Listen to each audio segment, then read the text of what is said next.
માનીએ છીએ પ્રભુના પવિત્ર ઘરમાં પ્રભુનું ભજન કરવાને માટે તેના વચનો પ્રાપ્ત કરવાને માટે ઈશ્વર આપણને લઈ આવ્યા. પ્રભુના નામને ધન્યવાદ આપીએ, પ્રભુની સ્તુતિ કરીએ છીએ અને ફરી આ સમય આપ સર્વને આજના નવી દિનની ખૂબ ખૂબ શુભેચ્છા પ્રેમી સલામ પાઠવું છું. ફરીથી આપ સર્વને ગુડ મોર્નિંગ, જય મસીહ. આવો સમય પ્રભુના વચન તરફ જઈએ, પ્રાર્થના કરીએ. પ્રભુ વચન તમારું છે અને વચન અમારા માટે છે અને માટે વચન અમે સાંભળનારા જે નહીં પરંતુ તેનું પાલન પણ કરનારા બની શકીએ અને એ દિશામાં અમારું થયું મનની સાથે તમે વાત કરજો, વ્યવહાર કરજો. અમારા સૌ કોઈના ભટકતા વિચારોને તમારા પવિત્ર વચનોમાં તમે કેન્દ્રિત કરજો.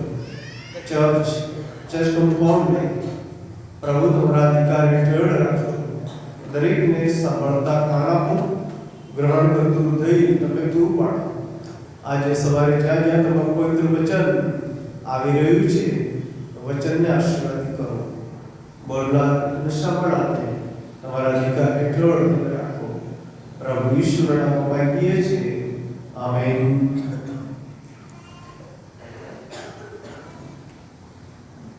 મત્તી સુવાર્તા 25મો અધ્યાય અને 13મું વચન. એ વચનને બેઝમાં રાખીને આપણે પ્રભુના વચન તરફ જોવાના છે. તૈયાર રહો અથવા જાગૃત રહો અને વચનને કેન્દ્રમાં રાખીને આજનું વચન આપણે જોઈશું. ઘણા બાળકો ધોરણ 10, 12ની સીબીએસઈ પરીક્ષાઓ આપી રહ્યા. ગુજરાત બોર્ડના બાળકો પરીક્ષા આપશે અને ત્યારબાદ અભ્યાસમાં જે બાળકો છે એ બધા પરીક્ષા આપવાના છે.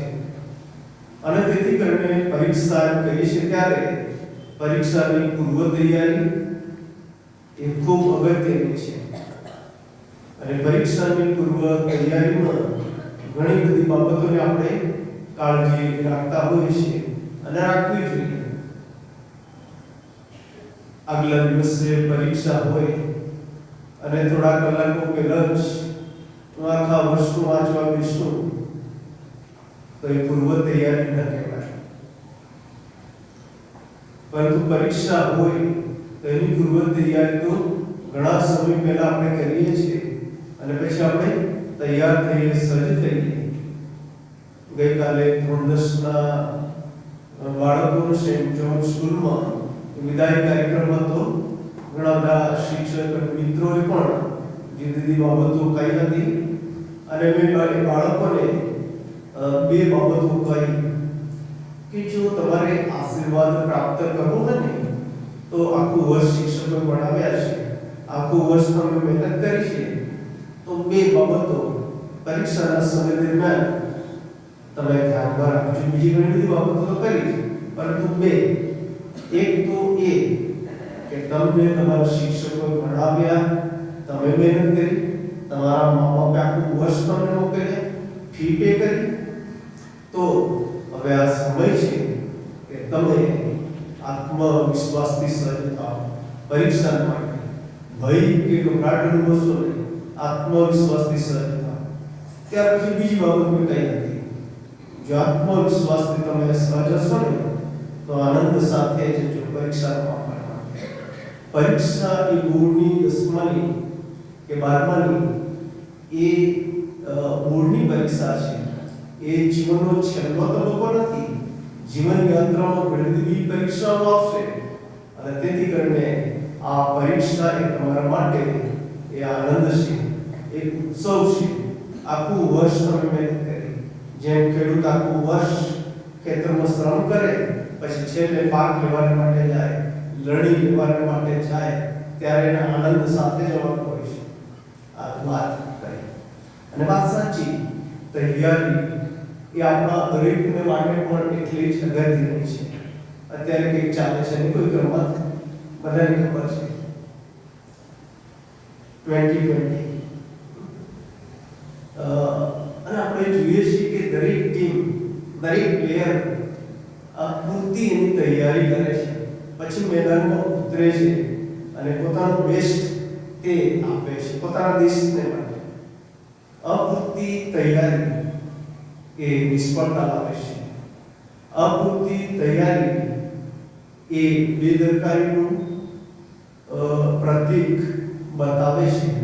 અને માટે પૂરતી તૈયારી, પૂરતી કાળજી એ આત્મવિશ્વાસ અને પૂરતી તૈયારી સાથે સફળતા તરફ દોરી જાય છે. અને આ દિશામાં પ્રભુના વચનો તરફ કેટલીક જે બાબતો છે તે આપણે જોઈશું. મેં અગાઉ પણ કહ્યું હતું તે પ્રમાણે માથીની સુવાર્તા એ નવા કરારમાં એ સૌથી અધ્યાયો રજૂ કરનારી સુવાર્તા છે, 28 અધ્યાય. અને નવા કરારની વાત કરીએ તો માથી પછી સીધું જ પ્રેરિતોના કૃત્યો 28 અધ્યાય આવે છે. એટલે એમ કહી શકાય કે માથી સુવાર્તિકે સૌથી વધારે અધ્યાયો મૂક્યા છે. અને માથી સુવાર્તિક આ સુવાર્તામાં જુદી જુદી લાક્ષણિકતાઓ મૂકે છે. એમાંની એક નવા કરારનો પહેલો શબ્દ મેં અગાઉ મારા સંદેશામાં કહ્યું છે. શું છે? ઈસુ. નવા કરારના પહેલા પુસ્તકનો પહેલો શબ્દ ઈસુ. અને આ પુસ્તક એ વંશાવળીથી શરૂઆત થાય છે પ્રથમ 17 વચનો. અને જ્યારે તમે આગળ વધો છો ત્યારે અધ્યાય 5 થી 7 પાઠનું ભાષણ, ગિરી પ્રવચન જેને આપણે કહીએ તે, અને 13મા અધ્યાય કે જે બીજી સુવાર્તામાં મળતા નથી એટલા દૃષ્ટાંતોનો ઉપયોગ કરવામાં આવ્યો છે. લગભગ 7 દૃષ્ટાંતો 13મા અધ્યાય. ત્યાંથી જો તમે આગળ જાઓ 23મો અધ્યાય 7 બાબતો માટે અફસોસ વ્યક્ત કરવામાં આવ્યો છે. 25મા અધ્યાયને શરૂઆતના 13 વચનો આપણે જોવાના છે. 10 મારિકા નવા કરારમાં સુવાર્તામાં બીજું ક્યાં આ ચિત્ર રજૂ કરવામાં આવ્યું નથી. ત્યાંથી જો તમે આગળ વધો ને છેલ્લે શાહી આદેશ આપવામાં આવ્યો 28મો અધ્યાય 19-20 અને શાહી આદેશ તમામ વિશ્વાસીઓ માટે છે. મને ઈસુ આપણી સાથે સર્વકાળ રહેવાના છે. અને એમ કરીને માથીની સુવાર્તા પૂર્ણ થાય છે 28 અધ્યાય. ત્યાંથી આગળ જો તમે વધો માર્ક 16 અધ્યાય છે, લુક 24 અધ્યાય અને યોહાન 21 અધ્યાય. એમ સુવાર્તા સંબંધી આપણે અભ્યાસ કરીએ છીએ ત્યારે 89 અધ્યાય આપણને મળી આવે છે. અને ઘણી બધી 40 સુવાર્તાઓમાં સામ્યતાઓ છે, અલગતાઓ છે એ આપણે સમક્ષ જોવા મળે છે. અને એમાં માથી 25 થી 13 વચનોનો જે ભાગ છે એ બધાથી અલગ જ આપણને મળી આવે છે. અને આ શાસ્ત્ર ભાગ આપણે તો બધા નાનપણથી જાણીએ છીએ, બચપનથી આપણે જાણીએ છીએ. અને બહુ સારી પેટે એ શાસ્ત્ર ભાગ સંબંધી આપણે માહિતગાર છે. જે 24મા અધ્યાયની વાત કરવામાં આવે ત્યારે જગતના અંતની વાત છે અને પ્રભુના આગમનની વાત કરવામાં આવી. અને સીધો જ આ બહુ મોટો મેસેજ મૂકીને 25મા અધ્યાયમાં એક ઉદાહરણ, દૃષ્ટાંત અથવા ઉપમા, અહીંયા ઉપમા શબ્દ વાપર્યો, એનો ઉપયોગ કરીને 10 કુમારિકાની વાત રજૂ કરવામાં આવી છે.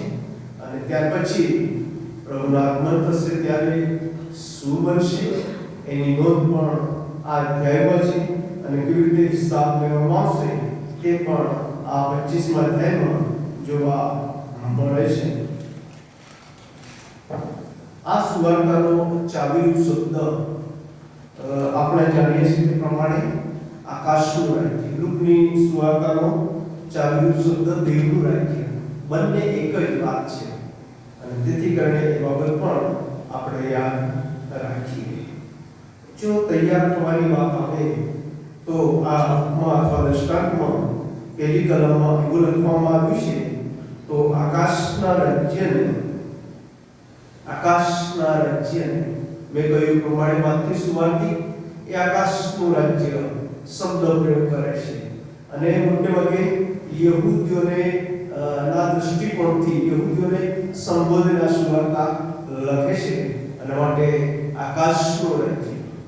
અને જ્યારે જ્યારે પ્રભુની સિક્રેટ પ્રાર્થના છે ત્યાં પણ શબ્દ મળે છે, ઓ આકાશમાંના અમારા બાપ. આકાશનું રાજ્ય. જો દૃષ્ટાંતોની વાત કરવામાં આવે તો 13મો અધ્યાય દરેક 7 દૃષ્ટાંત છે એમાં શરૂઆત જ છે આકાશનું રાજ્ય આમ તેમ, આકાશનું રાજ્ય આમ હશે, વગેરે વગેરે. આકાશનું રાજ્ય એ પ્રભુ ઈસુ ખ્રિસ્તની મારફતે આ જગતમાં જાહેર કરવામાં આવ્યું. માર્કની સુવાર્તા 1લો અધ્યાય અને 15મું વચન જો તમે જુઓ ત્યારે પ્રભુ ઈસુ ખ્રિસ્તના માટે લખવામાં આવ્યું કે પ્રભુ ઈસુ ખ્રિસ્ત સુવાર્તા પ્રગટ કરતા જાહેર કર્યું કે આકાશનું રાજ્ય પાસે આવ્યું છે, પસ્તાવો કરો ને સુવાર્તા પર વિશ્વાસ કરો. માર્ક 1:15. અને એ વચનો પ્રમાણે આપણે જોઈએ છીએ પ્રભુ ઈસુ ખ્રિસ્તે આકાશના રાજ્યને ખુલ્લું મૂક્યું. પ્રભુ ઈસુ ખ્રિસ્ત મરણ પામ્યા, પુનરુત્થાન અને તેમનું આકાશગમન પણ થયું, પરંતુ આકાશનું રાજ્ય એ પૂર્ણ થયું નથી. એ આકાશના રાજ્યની વૃદ્ધિ વિકાસને માટે એ જવાબદારી મંડળીને સોંપી છે, દરેક ખ્રિસ્તી વ્યક્તિને સોંપી છે. અને તેની મારફતે આકાશનું રાજ્ય વિસ્તૃત બને, વૃદ્ધિ પામે અને ઘણા બધા લોકો એમાં સામેલ થાય. અને તે માટે અહીંયા કહેવામાં આવ્યું છે કે આકાશના રાજ્યને 10 કુમારિકાઓની ઉપમા અપાશે. 10 કુમારિકાઓ. હવે આ 10 કુમારિકાઓની જ્યારે વાત કરીએ તે ગામ બાઇબલમાં ઘણી બધી જગ્યાએ આ 10ની સંખ્યા અને 10ના પ્રસંગોની વાત આવે છે. પણ લુક સુવાર્તિક લુક 17:11-19માં 10 રંગપિત્યાની વાત કરે છે. ત્યાર પછી 19મા અધ્યાયમાં લુક 19:11-27માં 10 ચાકોરોને 10 મોહર આપે છે અને યોગ્ય સમયે એનો માલિક આવીને તેમની પાસે હિસાબ લે છે. એની પણ આપણને નોંધ મળે છે. અને જો ઇઝરાયલની પ્રાર્થનાની વાત કરીએ સદોમ ગોમોરના બચાવવા માટે તો 10 ન્યાય મળે તો ત્યાં સુધીની વાત. અને આ 10ની જે સંખ્યા છે અહીંયા બતાવવામાં આવી કે 10 કુમારિકાઓને પાસે કે જેઓ પોતપોતાની મસાલો લઈને વરને મોંમાં સર બહાર નીકળે. મસાલો એ સમયે લાઇટ નહોતો, એ સમયે પેટ્રોમેક્સ પણ નહીં હશે. મસાલો અને મસાલો સળગતી રાખવા માટે તેલ જોઈએ, ઓઇલ જોઈએ. અને માટે આ 10 એ વરને મોંમાં સર બહાર નીકળે છે. અને જો આપણે જોઈએ તો આ જે ઉપમા, આ જે દૃષ્ટાંત છે યહૂદી દૃષ્ટિકોણ સંબંધી આપણે વિચાર કરીએ કે આ કોઈ ઉપમા છે, દૃષ્ટાંત છે. આ યહૂદી કોઈક લગ્ન છે અને 10 વર એટલે કે પ્રભુ ઈસુ ખ્રિસ્ત પોતે છે અને 10 કુમારિકાઓ એ તો મંડળીઓ છે. વર એ પ્રભુ ઈસુ ખ્રિસ્ત અને કુમારિકાઓ તે આ પૃથ્વી પરની મંડળીઓ છે. અને એને સંબોધીને આ ઉપમા છે અને એક મોટો સંદેશ આમાં મૂકવામાં આવેલો છે. બીજી કલમ કે છે અને તેઓમાંની 5 મૂર્ખ હતી ને 5 બુદ્ધિમાન હતી. 5 મૂર્ખ હતી અને 5 બુદ્ધિમાન હતી. પાઠ પરનું ભાષણ પૂરું થાય છે. મત્તીની સુવાર્તા 7મો અધ્યાય અને ત્યારબાદ પ્રભુ ઈસુ ખ્રિસ્ત એક દૃષ્ટાંત આપે છે. અને માટે મત્તી 7 અને 24માં એમ કહે છે કે એ માટે જે કોઈ મારી આ વાતો સાંભળે છે અને પાળે છે તેને એક ડાયા માણસની માં આપવામાં આવે છે કે જેણે પોતાનું ઘર ખડક પર બાંધ્યું અને વર્ષા વર્ષોને રેલાવીને વાવાઝોડા થયા તે ઘર પર સપાટા લાગ્યા પણ તેનો પાયો ખડક પર નાખેલો હતો માટે તે પડ્યું નહીં. અને જે કોઈ મારી આ વાતો સાંભળે છે ને પાળતો નથી તેને મૂર્ખ માણસને આપવામાં આવશે કે જેણે પોતાનું ઘર રેતી પર બાંધ્યું અને વરસાદ વરસ્યો અને રેલાવીને વાવાઝોડા થયા ને તે ઘર પર સપાટા લાગ્યા અને તે પડી ગયું અને તેનો નાશ મોટો થઈ ગયો. 10 કુમારિકાઓ, 5 મૂર્ખ, 5 બુદ્ધિવંત. 5 મૂર્ખ એ માટે કે અપૂરતી તૈયારી અને માટે આ શબ્દ છે. બંને વ્યક્તિઓએ ઘરનો પ્લાન બનાવ્યો, ઘરની ડિઝાઇન બનાવી, પરંતુ સ્થળ અલગ અલગ પસંદ કર્યા. બાંધકામની વાત કરવામાં આવે તો ઘર ગમે એટલું સુંદર હોય, ગમે એટલું ફેસિલિટી વાળું હોય, પણ જો એનો પાયો ન હોય ને તો એ ઘર રહેતું નથી. એવી જ રીતે આપણી જીવનની અને વિશેષ આપણા ખ્રિસ્તી વિશ્વાસની જીવન યાત્રામાં આપણે ગમે એટલા સારા દેખાતા હોય, ગમે એટલા ભણવાન ઊંચા કે નીચા કે બોડીદાર હોય, ગમે એટલા આપણે ફાઇનાન્શિયલ રીતે સ્ટ્રોંગ હોય કે નોલેજબલ હોય, પરંતુ આપણો પાયો ખ્રિસ્તમાં નથી, તો આ શબ્દ આપણને પણ યાદ કરાવે છે કે જેમ 5 મૂર્ખો પણ આગળ વધી અને તેઓએ પોતાની મસાલા લીધી, પણ સાથે તેલ લીધું ને. ત્રીજું વચન, કેમ કે મૂર્ખોએ પોતાની મસાલો સાથે લીધી ખરી, પણ તેઓ સાથે તેલ લીધું નહીં.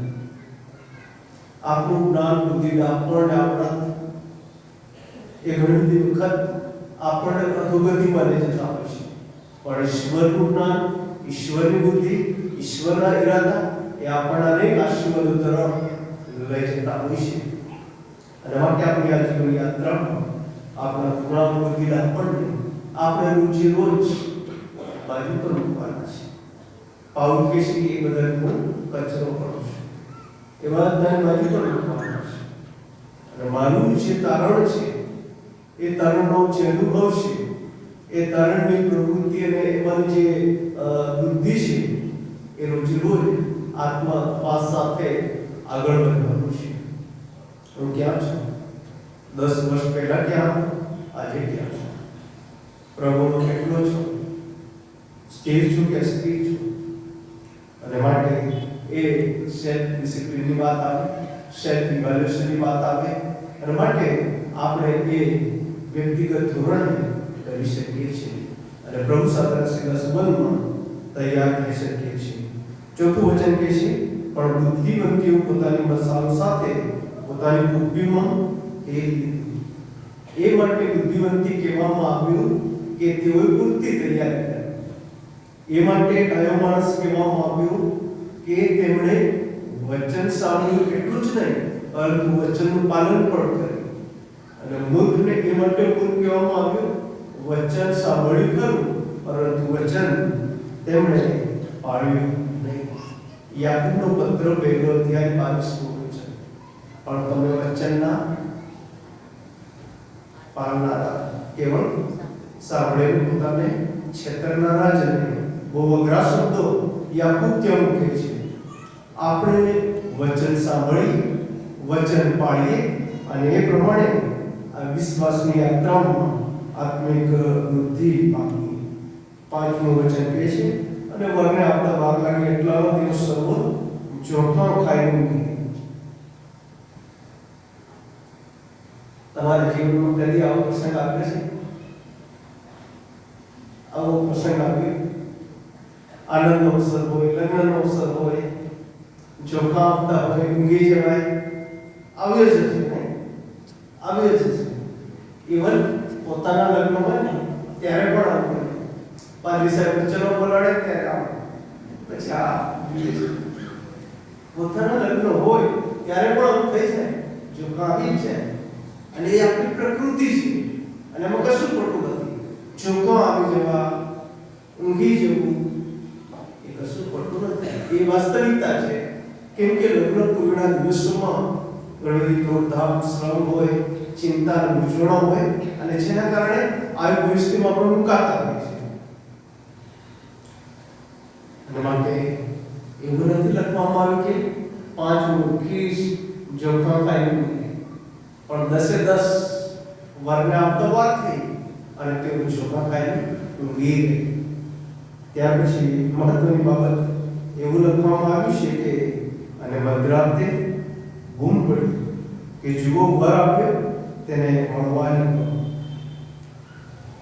બધા બરાબર ઉજાગરો કરીને છેલ્લે આવી રીતે ઊંઘ આવી જાય અને કોઈ બૂમ પાડે તો આપણે શું કરીએ? હશે કોઈને બૂમ પાડતું હશે, જવા દો ને, થોડું ઊંઘી લેવા દો ને. આપણે ઘણી વખત મજાકમાં લઈ લઈએ છીએ. અને ઊંઘ એક એવો માનવી જીવનનો તબક્કો છે, પ્રભુની એ ભેટ છે, પ્રભુના આભાર માનીએ. આપણા થાકેલા શરીરો અને મનોને પ્રભુ શાંતિ આપે, આરામ આપે. પરંતુ અહીંયા જે બાબત કહેવામાં આવી છે ઊંઘ, એ ઊંઘ દેખીએ ઊંઘ નહીં, પરંતુ આત્મિક ઊંઘની વાત છે.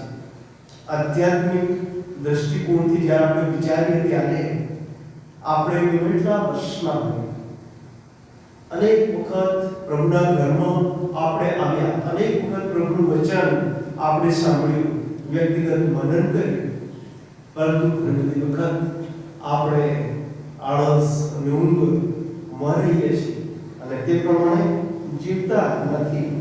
અને તેથી કરીને આપણે સચેત રહીએ. બૂમ પડી કે જુઓ વર આવ્યો તેને મળવાને નીકળો. જે હેતુને માટે તેઓ આવ્યા હતા, જે હેતુને માટે તેમને તત્પરતા દાખવી હતી, હવે આ તક સમય હતો કે વરને મળવાની. અને છઠ્ઠું 7મું વચન કહે છે, ત્યારે તે સર્વકુમારિકાઓ ઉઠીને પોતપોતાની મસાલો તૈયાર કરે. સર્વકુમારિકાઓ ચોખા ખાઈને ઊંઘી ગઈ અને સર્વ ઉઠી પણ ગયા. એવો નહીં કે બુદ્ધિવંતીઓ જ ઉઠી, 10 ઉઠી ગઈ. આ વરરાજા આવ્યો, ચાલો મળો. પરંતુ બંને વચ્ચે જે અંતર છે, તફાવત છે, ડિફરન્સ આપણને મળે છે. અને એ તો એ છે 7મું વચન એમ કે છે, ત્યારે તે સર્વકુમારિકો ઉઠીને પોતપોતાની મસાલો તૈયાર કરી અને મૂર્ખીઓ બુદ્ધિવંતોને કહ્યું કે તમારા તેલમાંથી અમને આપો, કેમ કે અમારી મસાલો ઓલવાની વિચારી છે. ત્રીજા વચનમાં આપણે જોઈ ગયા, એ મૂર્ખીઓએ મસાલો લીધી પણ સાથે તેલ લીધું નહીં, પણ બુદ્ધિવંતીઓએ મસાલો લીધી, કુકીનો તેલ પણ લીધું હતું. વરરાજાની જાહેરાત થઈ ગઈ અને કહેવામાં આવ્યું કે મળવાને આવો. અને એવા સમયે મસાલો ઓલવાઈ જતી હતી. બુદ્ધિવંતીએ કહ્યું કે તમારા તેલમાંથી અમને આપો. બુદ્ધિવંતીઓ ચાલાક હતી, હોશિયાર હતી, એમ કહ્યું કે અમને ને તમને પૂરું નહીં પડે અને માટે તમે વેચનારાઓની પાસે જાઓ અને તમે લઈ આવો. સમય ગયો હતો રાતનો અને પણ મધરાતનો. હમણાં રાત્રે 12 વાગે આપણને કોઈ મહેમાન આવ્યા હોય અને ઘરના કોઈને આપણે કહીએ જાઓ ને રતલામીમાં લઈ આવો કંઈક. રતલામી વાળો ખોલશે, બંધ હશે, તાળું હશે, બંધ હશે. મધરાતે દુકાનો બંધ હોય અને મધરાતે જ્યારે વરરાજા બૂમ પડે છે ત્યારે મૂર્ખીઓની પાસે તેલ નહોતું. બુદ્ધિવંતીઓને વિનંતી કરી પરંતુ તેમની પાસે તેમને મળ્યું નહીં. એમને કહેવામાં આવ્યું કે તમે વેચાતું લો. અને 10મું વચન કે વેચાતું લેવા ગયા એટલામાં વર આવી પહોંચ્યો અને જેઓ તૈયાર હતી તેઓ તેની જોડે લગ્ન જમવાનું ગઈ અને બારણું બંધ કર્યું. જેઓ તૈયાર હતી તેઓ જ વરની સાથે લગ્ન જમવાનું ગઈ, બારણું બંધ કરવામાં. આપણી માનવી જીવનની યાત્રામાં આપણે જુદા જુદા ચડાવ ઉતારમાંથી પસાર થઈએ છીએ અને વિશેષ કરીને આપણી આત્મિક જીવનની યાત્રામાં આપણે કેવી તૈયારી કરીએ છીએ. 3 શાસ્ત્ર ભાગ વાંચ્યા, બીજો પિત્તર 3જો અધ્યાય પણ આપણે વાંચ્યો અને વચન એમ કે છે કેટલાક લોકો અર્થ કરે વિલંબનો કે પ્રભુનો આગમન હજી તો વાર છે. અને બહુ સમયથી અમે સાંભળતા આવ્યા છે, પ્રભુ આવી રહ્યા છે, ક્યાં આવે છે? પણ પ્રભુની દૃષ્ટિમાં 1000 વર્ષ એક દિવસમાં છે, અને એક દિવસ 1000 વર્ષોમાં છે. અને માટે એ સમયને કોઈ જાણતું નથી.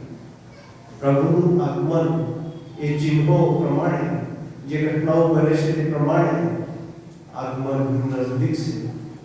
અને તેથી કરીને આપણે અહીંયા જોઈએ છીએ કે આ જે 10 કુમારિકાઓ ઊંઘી ગઈ, જાગૃત પણ બની, પરંતુ કમી હતી, 5મી પાસે તેલ. અને માટે આપણી જીવનની યાત્રામાં આપણે આગળ વધવું હોય તો આધ્યાત્મિક તેલ, કેટલાક લોકો એનો અર્થ કરે છે કે પવિત્ર આત્માનો વિષય હોવો જોઈએ. પણ હું એમ કહીશ કે દેવનું વચન આપણામાં હોવું જોઈએ. અને દેવનું વચન જો આપણામાં હશે તો આપણો મસાલો જીવંત રહેશે. અને દેવનું વચન જો આપણામાં નહીં હશે, આપણી સાથે નહીં હશે, તો આપણું મસાલો વચન વિના બોલવાઈ જશે. આપણે આપણા વિશ્વાસમાં આગળ વધી શકીશું નહીં. અને ત્યારબાદ એમ કે છે, બારણું બંધ કરવામાં,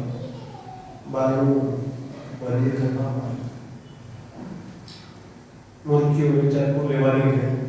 રાતનો સમય હતો અને કશું કદાચ ન પણ મળ્યું. અને પછી એ બારણું બંધ કર્યું. સમય આપણે જોઈએ છીએ, પહેલી સૃષ્ટિનો ઈશ્વર નાશ કરવા જઈ રહ્યા હતા ત્યારે નૂહ અને તેના કુટુંબના 10 માણસોને મારવાનું છે. કેટલા? 10 માણસો. 10 ને આ કહે છે બરાબર છે. 8 માણસો. નૂહ, તેના પત્ની સેમ, હામ, યાફેત, 3 જણ, 3 દીકરા અને તેમની 3 પુત્રો. નૂહ એટલે ટોટલ 8 માણસો મરણમાં ગયા. અને એ માટેનું રેફરન્સ કદાચ તમે જોઈ શકો છો. ઉત્પત્તિ 7:13 વચન અને 16 વચન તમે જોઈ શકો. 8 માણસો વહાણમાં ગયા. અને આ સૃષ્ટિમાંથી પણ હરેકની જોડી ઉમંગ કરી. અને વચન કહે છે 16 તે પ્રમાણે, ઉત્પત્તિ 7 અને 16, વહાણનું બારણું દેવે બંધ કર્યું. નોહે બંધ નહોતું કર્યું, ઈશ્વરે બંધ કર્યું. હવે આ જે દરવાજો હતો અથવા બારણું હતું એ બંધ કરી દેવામાં આવ્યું. અને એની સત્તા એ કેવળ વરરાજાને જ હતી, બીજા કોઈ નહીં. અને તમારું પ્રભુ આ પૃથ્વી પર આવી રહ્યો છે.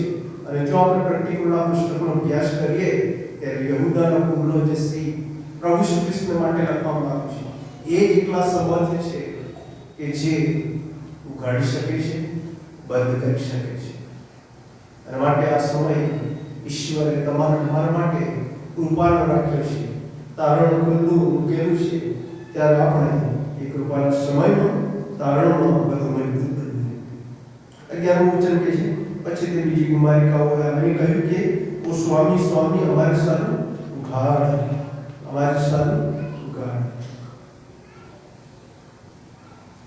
12મું વચન, પણ તેણે ઉત્તર દીધો, હું તમને ખચિત કહું છું કે હું તમને ઓળખતો નથી. હું તમને ખચિત કહું છું કે હું તમને ઓળખતો નથી. માથી 7:21, જેઓ મને પ્રભુ પ્રભુ કહે છે તેઓ જ આકાશના રાજ્યમાં પ્રવેશ કરશે નહીં, પણ જેઓ મારા આકાશમાં પાપની ઈચ્છા પૂરી કરશે તેઓ જ. જેઓ મને પ્રભુ પ્રભુ કહે છે તેઓ જ નહીં, પરંતુ દેવની ઈચ્છા પૂર્ણ કરશે તેઓ જ આકાશના રાજ્યમાં પ્રવેશ કરશે. ઘણા બધા લોકો કહે છે, સ્વામી, સ્વામી, અમે તમારી સાથે કામ કર્યું, તેનું કર્યું. અને આ અધ્યાયના આ ફકરા પછી તમે જુઓ ને ત્યારે પ્રભુ શ્રી ખ્રિસ્તનું એ ચિત્ર રજૂ કરવામાં આવ્યું છે કે જે ભૂખથી, દરદથી, દુઃખથી, તરસનું પાત્ર છે, એના માટે તમે શું કર્યું? અને જો તમે તેમના માટે આ કર્યું, અથવા એમ કહ્યું કે એક મીઠું પાણીનું પ્યાલું પણ જો તમે તેમને આપ્યું હોય તો તે તમે મને કર્યું છે, તો તે તમે મને કર્યું છે. અને છેલ્લે 13મું વચન કે છે, માટે તમે જાગતા રહો. આ ઉપમાનો મૂળ સંદેશ આ 13મા વચનમાં છે, માટે તમે જાગતા રહો, કેમ કે તે દાડો અથવા તે ઘડી તમે જાણતા નથી. 24 અને 43મા વચનમાં પણ કહેવામાં આવ્યું છે, માટે તમે જાગતા રહો. તે ઘડી, તે સમય આપણે કોઈ જાણતા નથી. આ પૃથ્વી પર આપણા પ્રભુનું આગમન નજદીક છે. જાગતા રહેવાનું, તૈયાર થવાનું અર્થ શું? આપણે કેવી રીતે તૈયાર રહીએ? કોઈ પણ ખેલાડીને આપણે જોયા હશે, પછી ક્રિકેટર હોય, ફૂટબોલર હોય, એથ્લેટિક્સ ની રમતમાં રમનારા હોય, તેઓ પૂરતી તૈયારી કરે છે. સમય, શિસ્ત અને પૂરતી તૈયારી સાથે એ લક્ષ્ય તરફ આગળ વધે છે. એવી રીતે દરેક વિશ્વાસી એ પૂરતી તૈયારી કરવાની.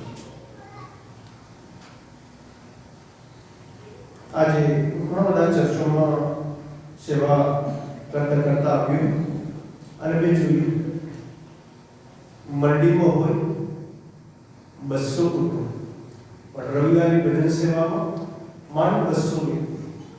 મંડીમાં હોય 50 કુટુંબ, રવિવારની ભક્તિ સભામાં માંડ 50 લોકો. મંડીના કુટુંબો હોય 150, માંડ 150.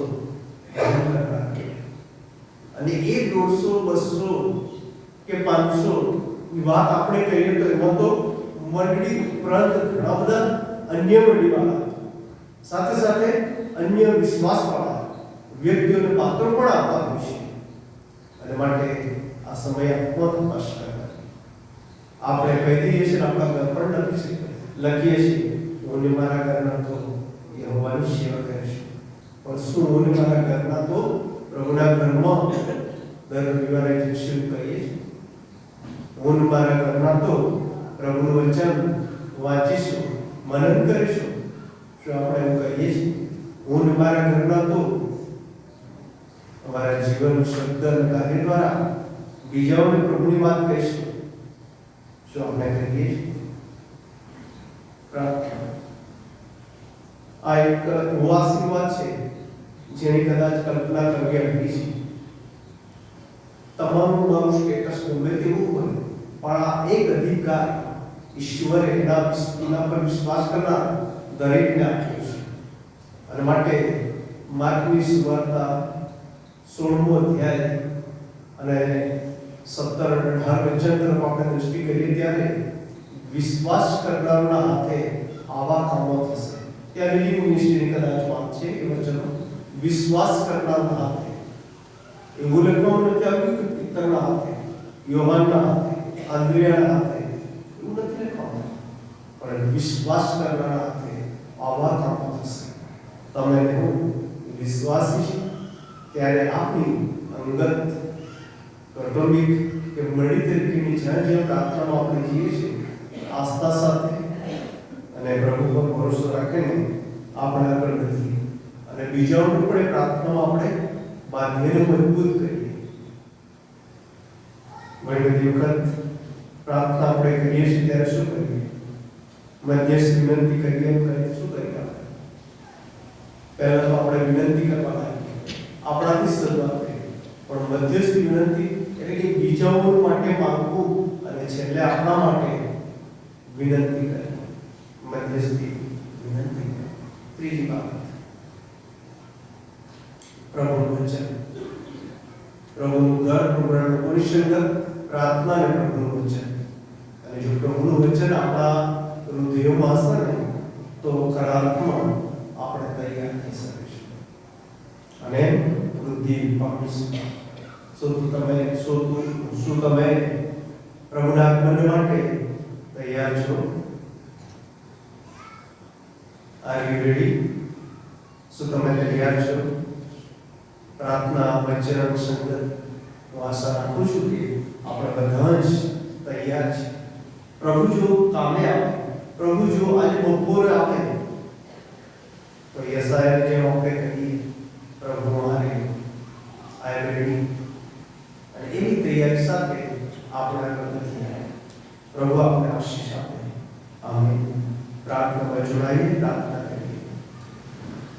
પ્રભુ તમારો આભાર માનીએ છીએ આજના વચન માટે. દસકુમારિકા ઉપમા દ્વારા તમે અમને બતાવ્યું કે તમારું બીજું આગમન એ બહુ નજીક છે, હાથ વેકમાં છે, અને માટે અમારે કેવી રીતે તૈયાર રહેવું જોઈએ.